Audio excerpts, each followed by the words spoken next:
निकलते हैं? साइकिल से, पैदल से, मोटरसाइकिल पे कौन निकलता है? आपके मेरे परिवार का किसान मजदूर निकलता है ना, उनके बच्चे बच्चियां। तो जब ये निकलते हैं तो गुलदार इनको उठा ले आता है, इनको मार देता है। आपको जान के अचरज होगा, महाराष्ट्र में अगर कहीं गुलदार हमला कर दे, कोई वन्यजीवी हमला कर दे और किसी की जान चली जाए तो 20 लाख रुपए का मुआवजा मिलता। कितने लाख का? 20 लाख का। और उत्तर प्रदेश में कितने लाख का मिलता है? 5 लाख का। कितने लाख का?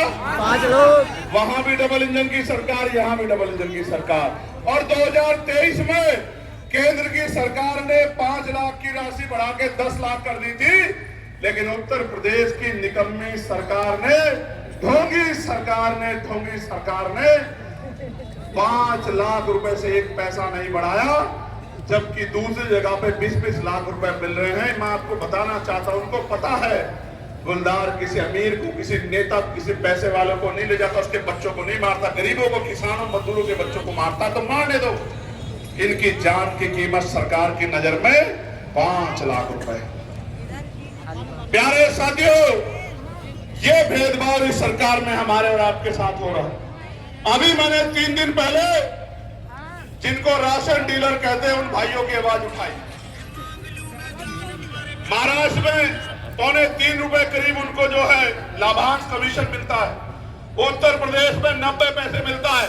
जब 90 पैसे मिलता है, कई जगह पे देखा गया कि मजबूरी में वो कुछ राशन में से कटौती करते हैं जो राशन मिल रहा है।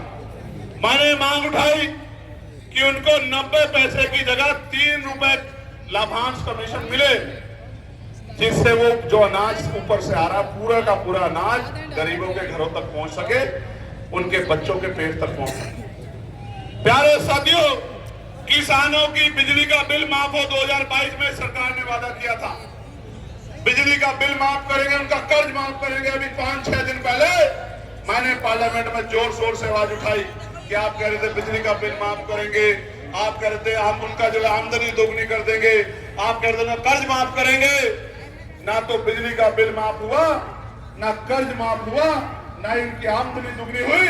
और तो और मैंने वो वीडियो जरूर देखी है जब लखीमपुर खीरी में किसान लाइन लगा के जाते हैं और सुबह से 4 बजे से लग जाते हैं यूरिया और डीएपी के लिए, और पुलिस उनको लाठी बजा बजा के भीड़ को कंट्रोल करने के लिए उनके हाथ पैर तोड़ने का काम करती है। वो वीडियो जरूर मैंने अपनी आंखों से देखी।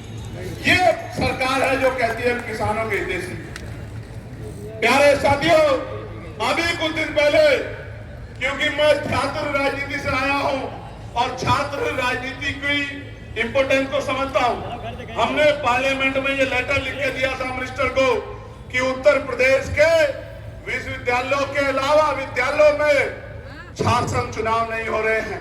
नेता का बेटा नेता बन रहा है, एमएलए का बेटा एमएलए बन रहा है, एमपी का बेटा एमपी बन रहा है, चेयरमैन का बेटा चेयरमैन बन रहा है, गरीब का बेटा झंडा उठा रहा है। हमने कहा कि शासन चुनाव बहाल होने चाहिए।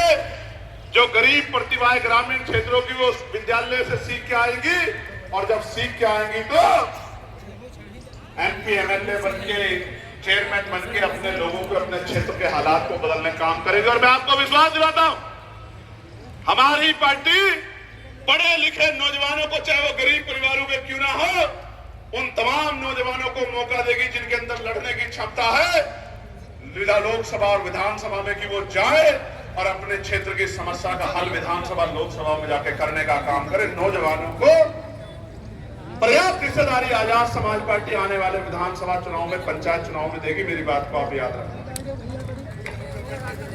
ये ऐसा राम राज्य का सरकार चल रहा है कि यहां निर्दोष जेलों में हैं और जिनको बलात्कार के आरोप में सजा हो गई है, वो मंदिरों में जाके उनकी पूजा हो रही है। अगर आपको भरोसा नहीं तो कुछ दिन पहले का अखबार देख लो। एक जिनको जो संत कहते थे उनको बलात्कार के आरोप में सजा हुई, और वो अयोध्या में जाके उनका जो है उनकी पूजा हो रही है। मुझे देख के बड़ी घृणा आती है कि बेटियों की रक्षा करने वाले की, पकड़ने की बात करने वाली सरकार बेटियों के बलात्कारियों को सम्मान देने का काम करें। ये बहुत बड़ी मुसीबत है। ऐसा हमने कहीं और भी देखा था। शेरवाज भाई को याद होगा, हमने गुजरात में भी साहबानों को उसमें देखा, जिन्होंने साहबानों के साथ जनजातीय अत्याचार किया, उसकी असमत को लूटने का काम किया, उनके गले में मालाएं पहनाने का काम इस भारतीय जनता पार्टी की सरकार ने किया, इनके लोगों ने किया। यह है इनका चरित्र। इसलिए मैं आपको कहना चाहता हूं मेरे लोगों, आज नहीं तो कल, चाहे लुट पिट के, चाहे रोज होके, तब मेरी बात को मान लेना, या फिर आने वाले 7, 8, 9 महीने के लिए मेरी बात को मान के संघर्ष कर लो। एक रास्ता चुन लो। आपकी किस्मत, आपका जीवन, आपका भविष्य आपके हाथों में, किसी और के हाथों में नहीं।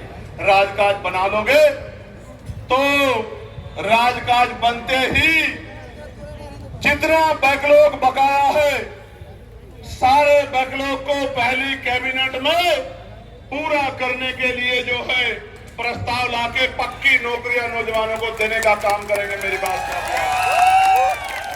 चाहे वो 69,000 शिक्षक भर्ती के बच्चे हों या किसी और भर्ती के, जिनके साथ अन्याय हो उनके साथ ऐतिहासिक न्याय करने का काम करेंगे।